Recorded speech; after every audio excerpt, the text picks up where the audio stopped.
what's up, and welcome back to my channel, or welcome to my channel if you're new.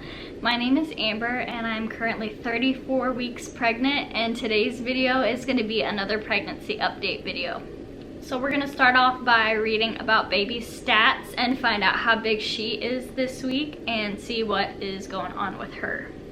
So at 34 weeks, she is as big as a butternut squash and about 4.63 pounds and around 17.7 inches. It says, babies recognizing and reacting to simple songs if you're singing them. Baby is also urinating about a pint a day. And it says, watch what you say. Your curious baby is listening to your conversations at 34 weeks and might enjoy a lullaby or two, so go ahead and sing to baby. Some say that baby will recognize the songs that the mom sings while still in the womb and maybe even be more easily soothed by them if he or she is used to them once they're on the outside. Oh, that's so cute. This is what it shows baby looking like at this week. It shows the baby as head down, which, by the way, she is head down, which is a huge relief. She is definitely a very active baby. She likes certain positions and she doesn't like others, and she's very quick to kick me if she's uncomfortable. I can't wait to see what she's actually like once she gets on the outside.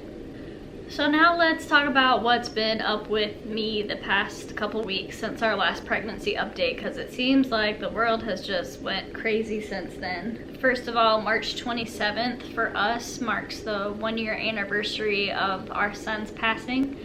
For those that don't know, this is actually my second pregnancy. My husband and I have a son named Austin that was born October 2nd of 2018, and he passed away. Technically, he was declared dead on the 30th of March, but the 27th was the last time that I saw him as him with his personality, so the 27th marks that day for us. His name was Austin, and we miss him very much, so we had to make it through that tough anniversary, but thankfully we had a lot of family and friends being super supportive and praying for us. We went down and we visited his gravesite. We took him some fresh flowers. We took pink for spring and for his little sister that's on the way. We miss him so much, and it's definitely been an emotional time for us. I knew that March was going to be difficult in particular because of that, so that's why I've been kind of quiet on YouTube and haven't really posted a lot, because I knew I really wanted to focus on my mental health during that time. But the day, it was still a good day. I definitely felt everybody's prayers lifting us up during that time. We also worked a lot on Dallas's nursery that day to kind of help keep us distracted. And then also this month, everybody knows about the coronavirus that's going around. What a time to be pregnant. Definitely picked a great time for that. That seems to have kind of affected, of course, everybody's lives the most during this time. I know for me as a pregnant woman, it's definitely affected me a lot. Pregnant women are technically more immunosuppressed when you're pregnant so that your body doesn't attack the baby. So we are at a higher risk, especially for respiratory illnesses. We've been using a lot of hand sanitizer, a lot of wipes, not going to the store, of course, and my doctor visits have also moved to strictly phone visits. For my 34-week visit that I had this past Monday, it was actually just a phone call. Like, my doctor just called in and she asked me how I was doing. She had me take my blood pressure and tell her the numbers. She did say I would have one more in-person visit for my 36-week visit, because there's certain tests that they have to do at that appointment. But other than that, from here on out, for weeks 37 through 40 or whenever I deliver, it's just gonna be phone calls, which is kind of crazy, because, you know, you're used to being able to go in every week and get checked and see if there's been any progress. But I guess in our case, it's just going to be a surprise. And, you know, it's really going to be a surprise as to when she's born. Could be 37 weeks, could be 40. We just won't know until she gets here.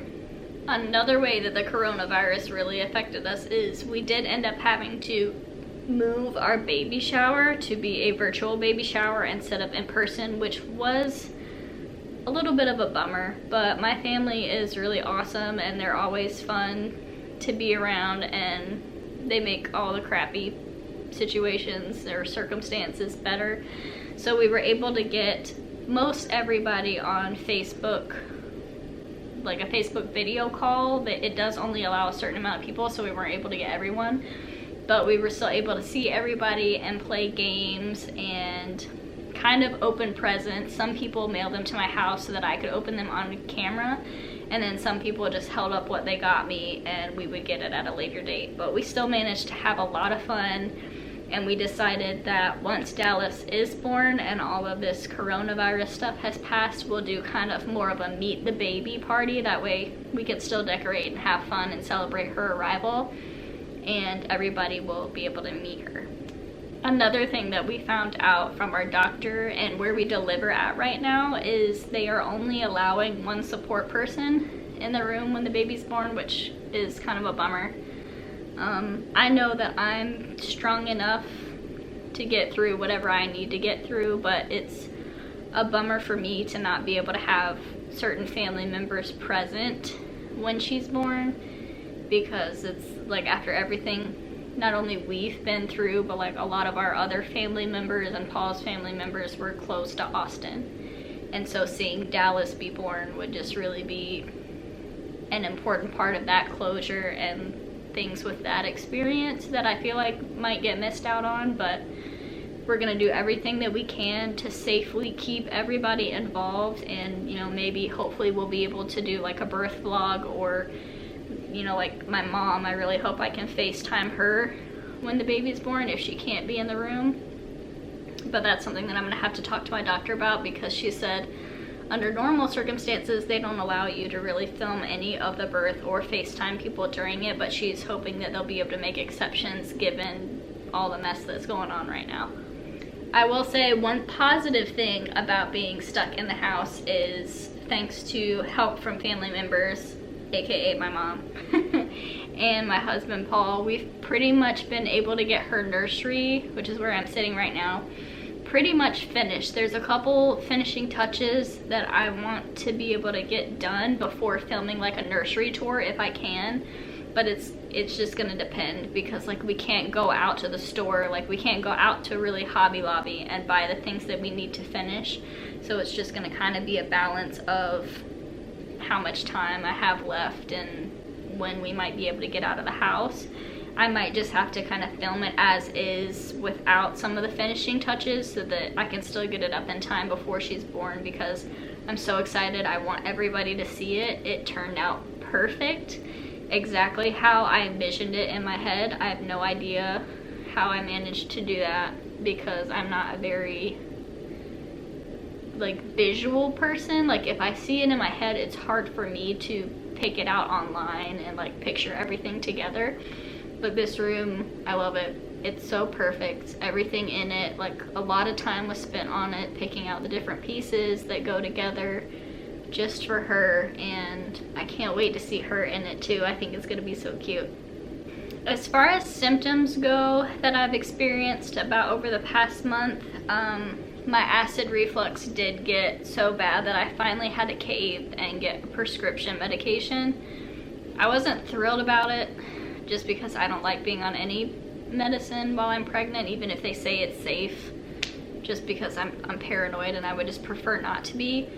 But I know for me, like I said, I knew that March was going to be a really hard month, and if you're not feeling good physically, that makes it even harder to deal with the mental side of things. And so I talked to my doctor about it and just went ahead and made the decision to get on that medicine so that I could take as good a care as my mental health as possible, and I wasn't in pain every day from the acid reflux. Braxton Hicks has been another symptom of mine that's kind of picked up over the past couple of weeks. I talked to my doctor about it and she said that's perfectly normal, especially if I've been doing like a lot of activity, getting up and down off the floor or going for long walks. She said as long as I don't start getting like too many close together and as long as they're not painful, then that's perfectly normal.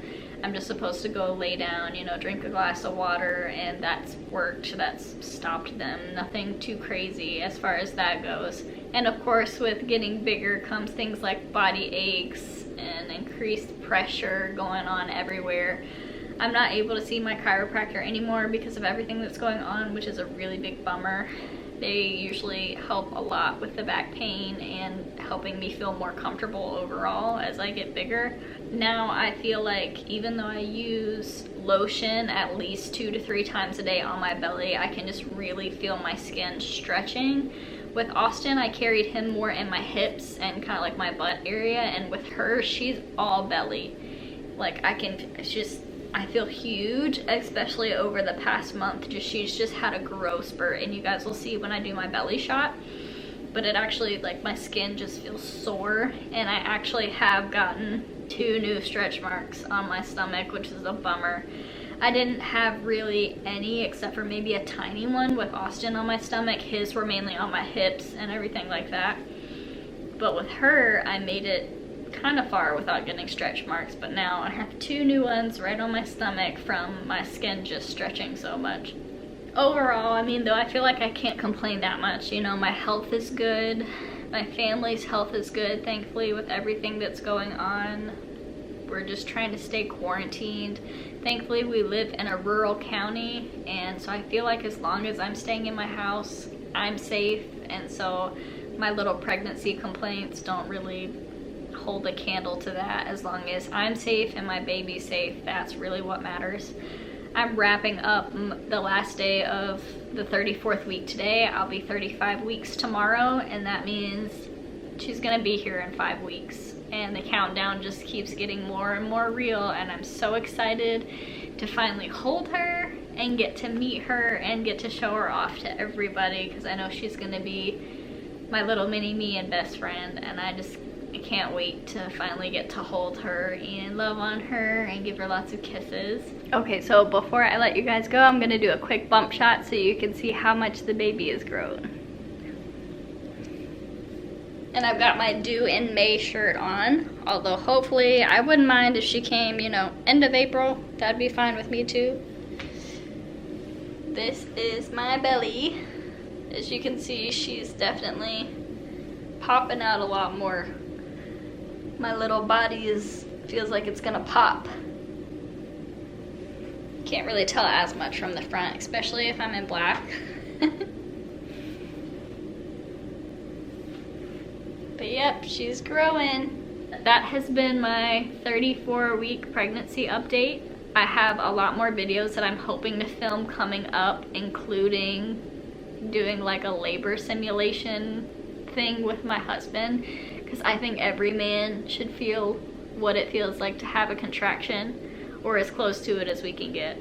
So I'm hoping to do that soon. I hope to have it up within the next week whenever I can steal him away for a second. So make sure you're subscribed to our channel, click the like button, and I will see you guys in our next video.